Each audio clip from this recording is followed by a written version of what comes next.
Good morning, students. Today we shall read about our second chapter. This is land and soil resources.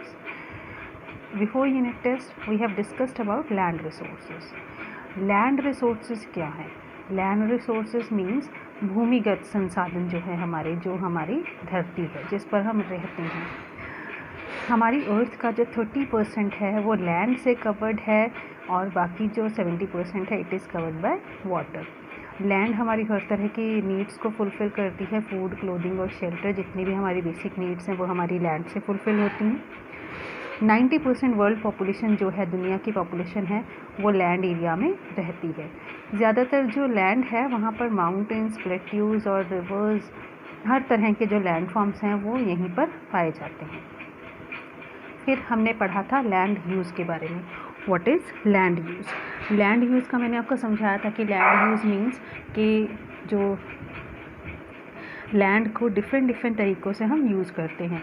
Land पर हम cultivation करते हैं, land पर हम हमारे एनिमल्स हैं वो ग्रेजिंग करते हैं, हम उनके लिए पास्चर्स या फॉडर जो है वो ग्रो करते हैं.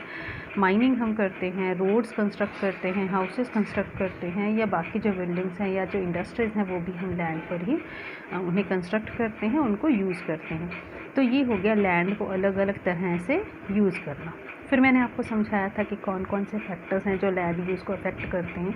इसमें फ़िज़िकल फैक्टर्स आपको बताए थे मैंने कि वेजिटेशन है, वाटर अवेलेबल है, सॉइल, क्लाइमेट, कि जहाँ पर ये सारी चीज़ें फेवरेबली अवेलेबल होती हैं इंसान वहाँ पर रहना ज़्यादा पसंद करते हैं. इसके बाद मैंने आपको समझाया था कि कुछ एग्जांपल्स दी थी, जैसे रिवर प्लेन्स हैं. ऑब्वियसली प्लेन एरियाज़ में जो वाटर है वो अवेलेबल रहता है, जो रिवर वैलीज़ हैं, तो लोग ऐसे इलाकों में रहना ज़्यादा पसंद करते हैं. माउंटेनियस रीजन्स की बात करें तो माउंटेन्स में जो फॉरेस्ट है काफ़ी ज़्यादा होता है, लोग वहाँ पर घूमने जाते हैं, लेकिन वहाँ पर जो ह्यूमन पॉपुलेशन है वो काफ़ी कम रहती है. प्लेट्यूज़ की बात करें तो प्लेट्यूज़ में भी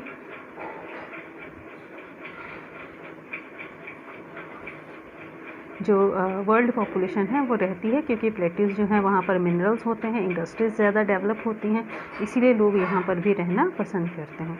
फिर इकोनॉमिक फैक्टर्स में आपको मैंने बताया था कि जैसे जो डेवलप्ड एरियाज़ हैं, वो जो डेवलप्ड एरियाज़ होते हैं वर्ल्ड के, वो ज़्यादा डेंसली पॉपुलेटेड होते हैं. वहाँ पर बिल्डिंग्स और रोड्स कंस्ट्रक्ट की जाती हैं, रेलवेज़ कंस्ट्रक्ट की जाती हैं, बनाई जाती हैं. तो इस तरह के जो एरियाज़ होते हैं वो भी काफ़ी फेवरेबल होते हैं हैबिटेशन के लिए. इसका एग्जांपल है अमेरिका और कनाडा, जहाँ पर रोड्स और रेलवेज़ की डेवलपमेंट के कारण वहाँ पर जो ग्रासलैंड्स हैं उन्हें फार्म लैंड में कन्वर्ट किया गया, और इस तरह से वहाँ पर जो पॉपुलेशन है उनके लिए रहना जो है उनके लिए वो फेवरेबल हुआ वहाँ पर. आज हम पढ़ेंगे आगे कंजर्वेशन, अपने लैंड रिसोर्स को हम कैसे कंजर्व कर सकते हैं, about soil resources. So I want you to study this table. In this table there are many countries are listed here: India, UK, USA, Australia, Brazil, China and Canada. उसके बाद croplands कि इन countries में कितने % land पर जो farming है वो की जाती है, कितने % लैंड में पास्चर्स होते हैं, कितने % लैंड का जो कवर है वो फॉरेस्ट से कवर्ड है लैंड, और बाकी यूजेस कितने हैं. अदर यूजेस में आता है कि बिल्डिंग्स के लिए कंस्ट्रक्ट की जाती है, पार्क्स बनाए जाते हैं, हॉस्पिटल्स, रेलवेज़ और बाकी और तरह के जो यूजेस हैं, इंडस्ट्रीज़ बनाई जाती हैं, तो ये बाकी यूजेस आती हैं. अब इस टेबल को हमने स्टडी करके कुछ क्वेश्चंस हैं हमारे कि हाईएस्ट परसेंटेज जो है लैंड की क्रॉप्स के अंडर कहाँ पर है, पास्चर्स के अंडर, फॉरेस्ट के अंदर कहाँ पर है. तो इंडिया में जो है वो क्रॉपलैंड सबसे ज़्यादा है, जो परसेंटेज है क्रॉप एग्रीकल्चरल लैंड की. पास्चर्स जो हैं वो अगर हम देखें तो यूके में सबसे ज़्यादा लैंड जो है वहाँ पर पास्चर्स ग्रो किए जाते हैं. यूएसए की बात करें तो यहाँ 26% लैंड पर ही पास्चर्स ग्रो होते हैं. देन फॉरेस्ट की बात करें तो फॉरेस्ट कवर जो है वो ऑस्ट्रेलिया में फॉरेस्ट कवर जो है it is maximum in Brazil में 66% लैंड पर फॉरेस्ट जो है वो पाए जाते हैं. इंडिया में इट इज़ जस्ट 22%. यूके में तो सिर्फ 10% ही है. कौन सा ऐसा कंट्री है जहाँ पर जो कल्टीवेशन के अंडर एरिया है वो सबसे ज़्यादा कम है, तो it is Canada. Which country has the least forested area? कौन सी कंट्री में सबसे कम जो फॉरेस्ट के अंडर लैंड है वो है यूके. यहाँ पर डेवलपमेंट बहुत ज़्यादा हुई है, इंडस्ट्रियल डेवलपमेंट काफ़ी ज़्यादा है. देन जो है हमारा कि कल्टीवेशन के अंडर जो है वो कनाडा जो है वहाँ पर सिर्फ 5% लैंड पर कल्टीवेशन की जाती है।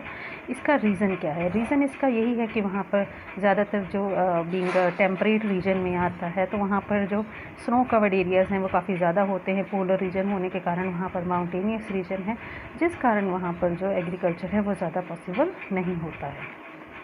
जो नदर्न एरियाज़ हैं कनाडा के, वहाँ पर पॉसिबल नहीं होता है। आगे है कंजर्वेशन ऑफ लैंड रिसोर्सेज। अब लैंड जो है एक रिन्यूएबल रिसोर्स है, अपने आप लैंड जो है वो बनती है, तो इनफाइनाइट रिसोर्स है। इनफाइनाइट मीन्स कि लैंड जो है अपने आप क्रिएट होती रहती है नेचुरली, जो सॉइल है वो क्रिएट होती रहती है, बट इसको प्रॉपरली प्लान करके यूज़ करना बहुत ज़रूरी है। अगर हम इसको केयरलेस यूज़ करेंगे इसका, तो जो लैंड है वो क्या होगा, अनफिट हो जाएगी यूज़ के लिए।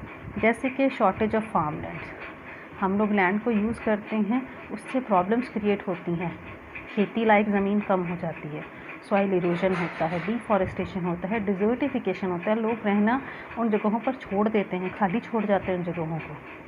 इन सारे जो नेगेटिव फैक्टर्स हैं, जो रिजल्ट्स हैं, प्रॉब्लम्स हैं, इनको हम कैसे रोक सकते हैं? First is afforestation. एफॉरेस्टेशन होगा तो जो हमारा क्लाइमेट है वो ज़्यादा फेवरेबल होता है, रेनफॉल ज़्यादा होती है जहाँ पर फॉरेस्ट ज़्यादा होते हैं, पोल्यूशन कम होता है। Planting of shelter belts, deserts को बढ़ने से रोकने के लिए उनके चारों तरफ शेल्टर बेल्ट्स जो हैं वो बनाई जाती हैं। ग्रेजिंग, ओवर ग्रेजिंग को चेक किया जाता है, ख़ास करके पंजाब और जो हमारा गुजरात है, यहाँ पर जो वेजिटेशन कवर है उसके कम होने का कारण ही ओवर ग्रेजिंग है कि एनिमल्स को खुला छोड़ दिया जाता है और वो ग्रेजिंग करते रहते हैं। देन फर्टिलाइज़र्स और पेस्टिसाइड्स का कंट्रोल करना, उनको लेस अमाउंट में उनका यूज़ करना एग्रीकल्चर में, ये भी हमारे लैंड रिसोर्सेज को बचाता है। कंट्रोल ऑन माइनिंग एक्टिविटीज़, के अलावा माइनिंग को भी कंट्रोल करना। अब एग्रीकल्चर में जितने भी फर्टिलाइज़र्स और केमिकल यूज़ किए जाते हैं, पेस्टिसाइड्स यूज़ किए जाते हैं, अल्टीमेटली वो कहाँ जाते हैं? वो हमारी सॉइल में जाते हैं, वो हमारे जो अंडरग्राउंड वाटर रिसोर्सेज है वहाँ पर पहुँचते हैं और हमारे जो वाटर रिसोर्सेज हैं या सॉइल है उससे वो इम्प्योर कर देते हैं।